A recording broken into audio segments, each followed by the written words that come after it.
여러분, 나이가 들수록 젊은 사람들과의 관계에서 조심하라는 말을 들어보신 적 있으신가요?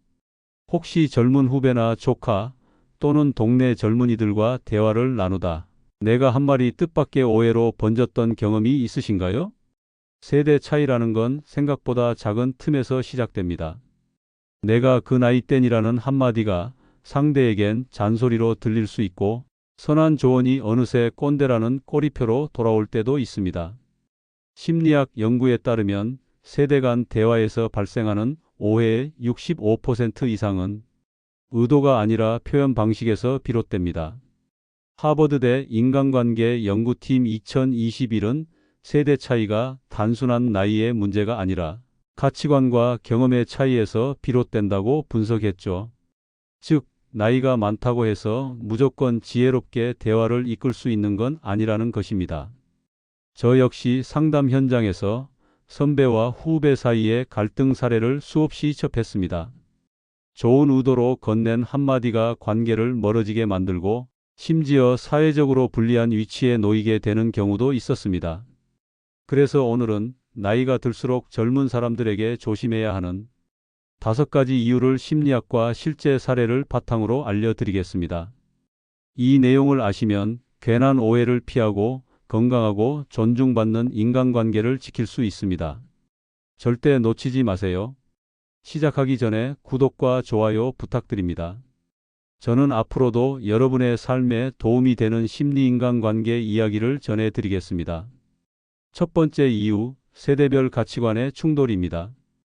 세대 차이는 단순히 태어난 해의 차이가 아닙니다. 우리가 살아온 시대와 젊은 세대가 자라온 시대가 너무 다르기 때문에 발생하는 배경의 간극입니다. 젊은 세대는 인터넷과 스마트폰이 생활의 일부인 환경에서 자랐습니다. 변화가 빠른 시대에 익숙하고 새로운 기술과 정보에 열려 있습니다. 개인의 자유, 다양성, 자기 표현을 중시합니다. 반면 우리는 아날로그 환경에서 안정과 장기적인 목표, 공동체 책임을 배워왔습니다. 2020년 서울대 사회학과의 대규모 세대 가치관 조사에 따르면 50대 이상과 20대의 중요 가치 일치율은 38%에 불과했습니다. 즉, 10가지 중 67가지 가치는 서로 다르게 생각한다는 뜻이죠. 실제로 이런 일이 있었습니다. 한 60대 선배가 20대 후배에게 진심을 담아 말했습니다. 한 회사에 오래 다녀야 인정받는다.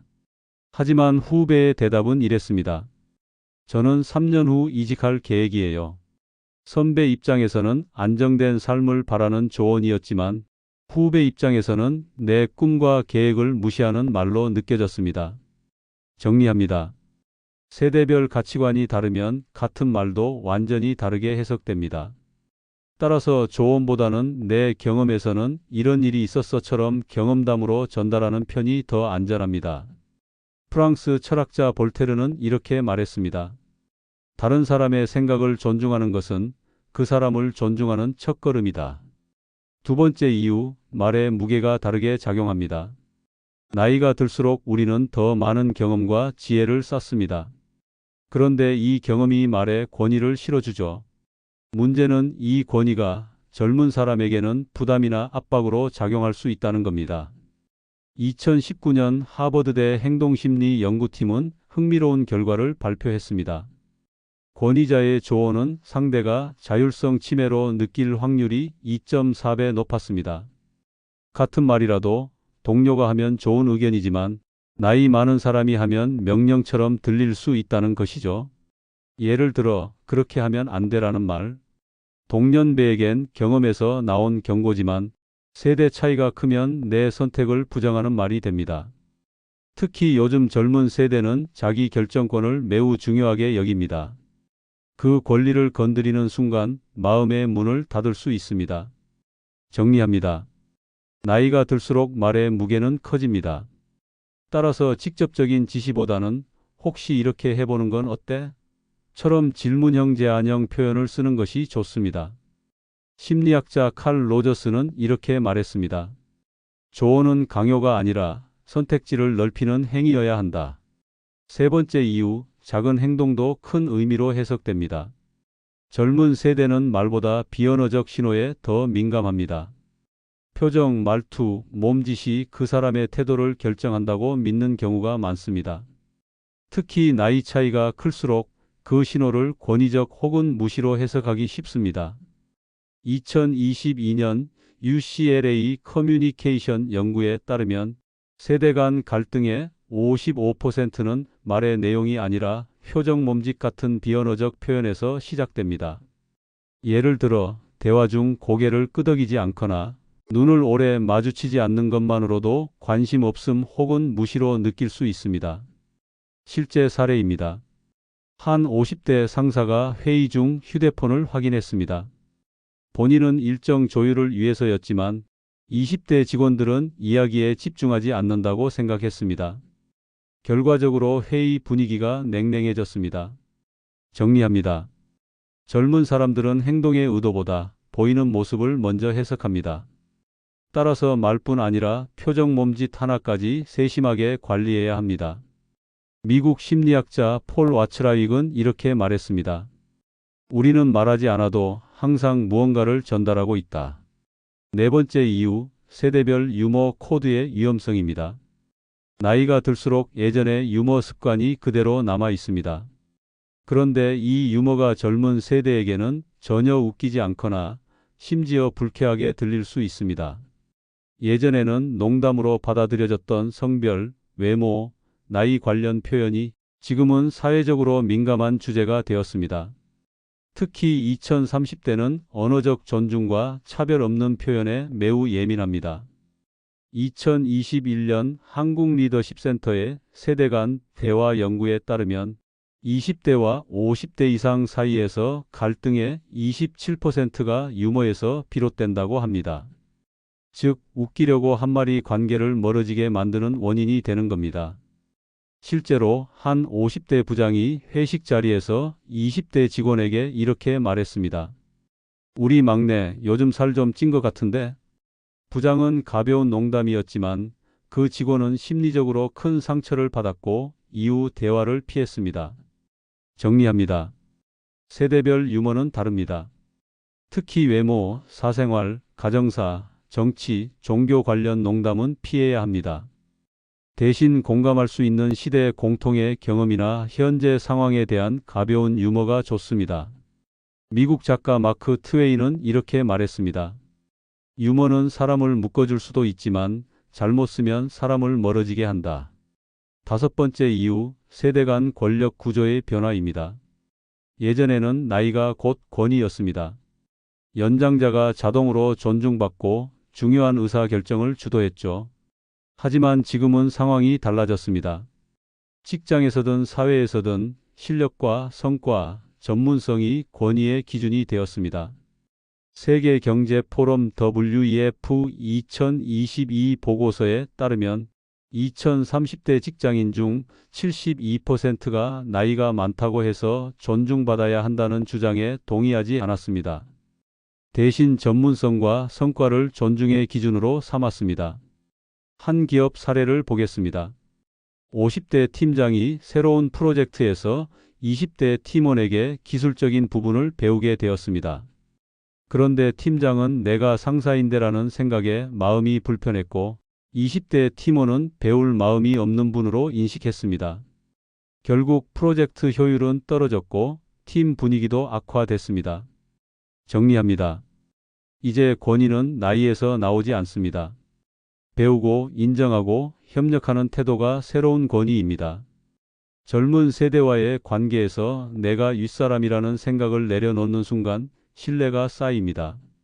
영국 철학자 프랜시스 베이컨은 이렇게 말했습니다. 지식은 힘이지만 겸손은 그 힘을 오래 지키게 한다. 이로써 세대별 가치관의 충돌, 말의 무게가 다르게 작용, 작은 행동도 큰 의미로 해석, 세대별 유머 코드의 위험성, 세대 간 권력 구조의 변화, 이 다섯 가지 이유를 모두 살펴봤습니다. 이 다섯 가지는 단순한 주의사항이 아니라 관계를 지키고 오해를 줄이며 서로를 존중하는 데 필요한 핵심 원칙입니다. 세대 차이 속 조심해야 할 젊은 사람 유형을 알아보겠습니다. 이제 구체적으로 어떤 젊은 사람들에게 특히 조심해야 하는지 말씀드리겠습니다. 모든 젊은 세대가 다 그런 건 아니지만 특정 유형의 사람과 관계를 맺을 때는 한층 더 신중해야 합니다. 이 유형들은 작은 말 한마디, 행동 하나로도 관계가 틀어질 수 있기 때문입니다. 첫 번째, 예민 반응형입니다. 겉으론 차분해 보입니다. 대화할 때도 목소리를 높이지 않고 표정이 크게 변하지 않습니다. 하지만 특정 단어나 표현에 강하게 반응합니다. 특히 나이, 외모, 능력 같은 주제는 거의 금기입니다. 내면을 보면 이 유형은 자신이 존중받고 있다는 확신이 있어야만 관계를 유지합니다. 조금이라도 낮게 평가받는다고 느끼는 순간 마음의 문을 닫습니다. 이들이 위험한 이유는 우리가 전혀 의도하지 않은 말 한마디가 심각한 관계 단절로 이어질 수 있다는 점입니다. 심하면 그 불만이 SNS나 주변 지인에게 퍼져나가 원치 않는 오해와 평판 손상으로 이어질 수도 있습니다. 대응법은 명확합니다. 농담이라도 상대의 민감한 영역은 건드리지 말 것. 칭찬은 구체적으로, 비판은 에둘러서 전달하는 것입니다. 경계 메시지를 드립니다. 이 유형은 존중을 느끼지 못하는 순간 조용히 그리고 빠르게 멀어집니다. 두 번째, 단기 몰입형입니다. 처음에는 정말 든든합니다. 프로젝트 초반엔 아이디어도 넘치고 에너지도 뜨겁습니다. 메시지 답장도 빠르고 모임도 빠짐없이 참석합니다. 하지만 그 열정은 생각보다 오래가지 않습니다. 이 유형의 내면에는 뚜렷한 패턴이 있습니다. 재미와 성취감이 유지될 때만 몰입합니다. 관심이 사라지면 약속과 책임보다 자신의 흥미를 우선합니다. 문제는 이런 사람이 중요한 순간에 빠져나가면 남은 사람이 모든 부담을 떠안게 된다는 겁니다. 갑작스러운 이탈은 관계뿐 아니라 신뢰까지 무너뜨립니다. 대응법은 시작부터 명확해야 합니다. 이 부분은 끝까지 함께해야 한다는 약속을 받고 중간 점검을 반드시 하십시오. 그리고 일정과 역할을 문서로 남기는 습관이 필요합니다. 경고하겠습니다. 곁에 두면 무너집니다. 약속보다 흥미를 우선하는 사람은 결국 가장 중요한 순간에 사라집니다. 세 번째, 자기방어형입니다. 겉으로는 친절하고 대화를 잘합니다. 처음 만날 때는 관계 형성이 빠르고 신뢰를 주는 듯합니다. 하지만 자신의 실수나 약점이 드러나는 순간 태도가 바뀝니다. 방어벽을 세우고 거리를 두며 때로는 책임을 다른 사람에게 돌립니다. 이 유형의 내면 심리는 단순합니다. 실패를 인정하는 것을 자존심의 손상으로 여깁니다. 그래서 실수를 인정하기보다 변명하거나 숨기는 데 에너지를 씁니다. 이 유형이 위험한 이유는 문제가 생겼을 때 솔직하게 대처하지 않기 때문에 함께 일하는 사람이 더 큰 피해를 볼 수 있다는 점입니다. 특히 공동 프로젝트나 금전이 얽힌 상황에서는 치명적입니다. 대응법은 반드시 기록을 남기는 것입니다. 회의 내용, 약속, 결정 사항은 문자나 이메일로 확인하세요. 그리고 피드백을 줄 때는 칭찬과 개선점을 함께 전달해 방어심을 완화시키는 것이 좋습니다. 경계 메시지입니다. 책임을 회피하는 순간 거리 두기를 시작해야 합니다. 이 방어벽은 쉽게 무너지지 않습니다. 네 번째, 인정 회피형입니다. 겉으로는 열심히 하고 맡은 일도 제때 처리합니다. 하지만 한 가지 특징이 있습니다. 다른 사람이 잘한 일에 대해 인정하거나 칭찬을 잘하지 않습니다. 심지어 같은 팀원이나 선배의 성과도 모른 척 넘어갑니다. 이 유형의 내면에는 인정하면 내가 작아진다는 생각이 자리 잡고 있습니다. 특히 자신보다 나이 많은 사람이 잘하는 모습을 보면 그 사실을 외면하려는 경향이 강합니다. 경계해야 하는 이유는 관계에서 상호 존중이 사라지면 신뢰가 무너진다는 겁니다. 인정을 피하는 사람 옆에서는 나도 모르게 방어적으로 변하게 됩니다. 대응법은 직접적인 칭찬을 기대하지 않는 것입니다. 대신 스스로 성과를 명확하게 기록하고 필요한 사람에게는 직접 공유하세요. 그리고 그들의 무반응에 지나친 의미를 두지 마십시오. 단호히 말씀드립니다. 인정을 회피하는 사람에게 존중을 기대하지 마세요. 그 기대가 관계를 지치게 만듭니다. 다섯 번째, 경계 무너뜨리기형입니다. 처음에는 다정하고 친근합니다. 하지만 조금만 시간이 지나면 사적인 질문을 과도하게 하거나 개인적인 영역에 발을 들이려 합니다. 이 유형의 내면 심리는 호기심이 아니라 통제입니다. 상대의 약점을 알아야 유리한 위치를 차지한다고 믿습니다. 그래서 처음에는 친근함을 무기로 경계를 허물고 이후엔 그 정보를 관계의 주도권을 쥐는 데 씁니다. 경계해야 하는 이유는 명확합니다. 사생활이 노출되면 언제든 불리하게 이용될 수 있다는 점입니다. 특히 직장, 금전, 사회적 평판과 관련된 정보는 절대 넘겨주면 안 됩니다. 대응법은 경계를 분명히 하는 것입니다. 사적인 질문에는 웃으며 "그건 비밀이에요" 라고 선을 긋고 필요하면 대화를 다른 주제로 돌리세요. 경고합니다. 경계 무너뜨리기형은 한번 경계를 허용하면 끝까지 파고듭니다. 이 순간 바로 거리를 두세요. 하지만 남을 보는 것도 중요하지만 내 말과 행동, 그리고 습관을 관리하는 것도 똑같이 중요합니다. 상대를 경계하는 것만큼 내가 오해를 줄이고 신뢰를 높이는 습관을 갖추는 것이 필요합니다. 첫 번째, 말하기 전에 한 번 더 생각하기입니다.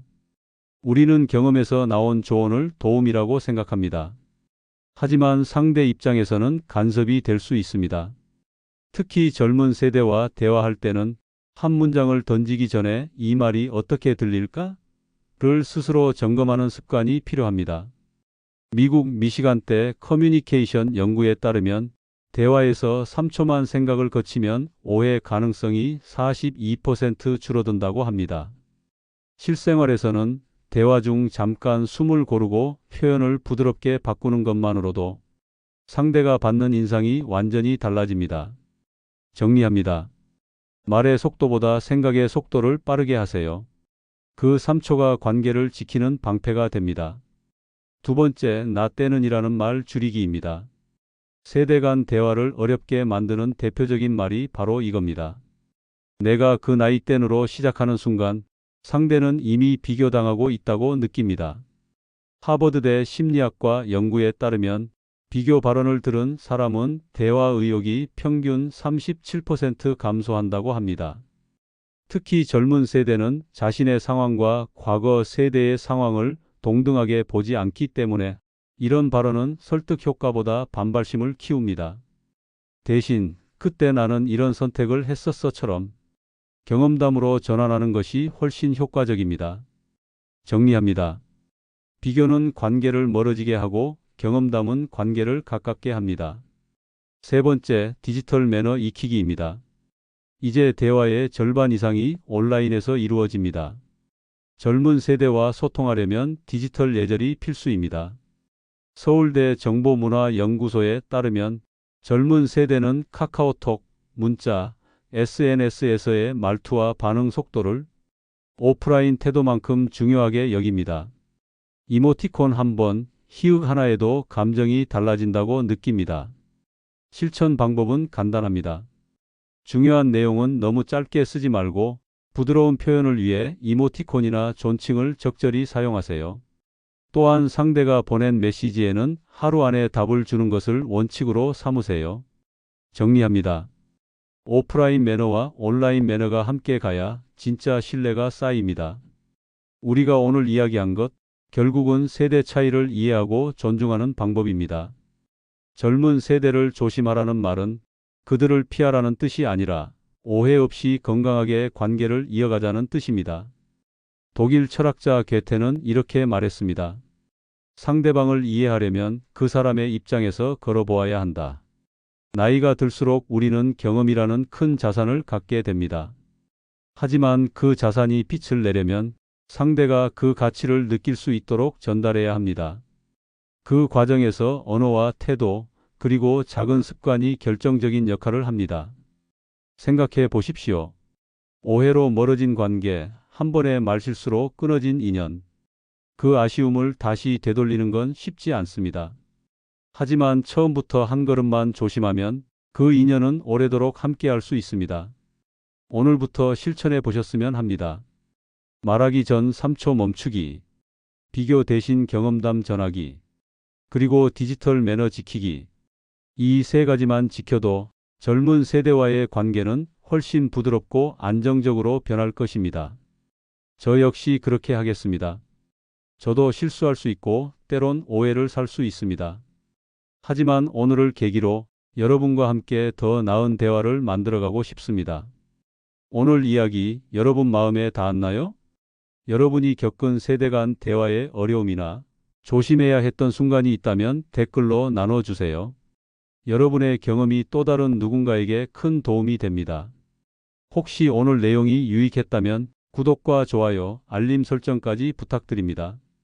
그 한 번의 클릭이 제가 더 좋은 이야기를 준비하는 힘이 됩니다. 저는 마음사용 설명서였습니다. 여러분의 마음을 더 깊이 이해하고 세상을 더 따뜻하게 살아갈 수 있는 방법을 앞으로도 함께 찾아가겠습니다. 감사합니다.